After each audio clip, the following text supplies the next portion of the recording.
Voluntary వ్యవస్థని అమలుపరిచి 5,000 కాదు 10,000 ఇస్తామన్నారు. ఇప్పుడేమో వాలంటీర్లను పక్కన పెట్టేసి సచివాలయ సిబ్బందితో నిన్న 1వ తారీఖు నాడు డిస్ట్రిబ్యూషన్ చేశామంటున్నారు.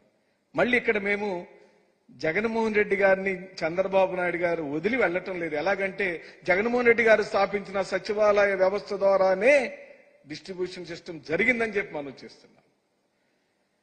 వాలంటీర్లు లేకపోతే చేయలేమా? వాలంటీర్ల ద్వారానే చేయగలుగుతారా? వాలంటీర్లే వెన్నెముక అని మీరు అన్నారు కదా, ఈ రోజు మేము చేసి చూపించాం కదా అంటున్నారు.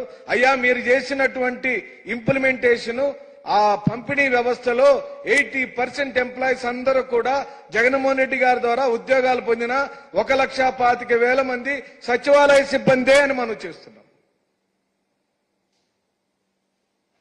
అంటే జగన్మోహన్ రెడ్డి గారు మంచి పనులను తీసివేసి ఒక్క అడుగు కూడా మీరు ముందు వేయటానికి ఎక్కడ ఏం తావులేదు.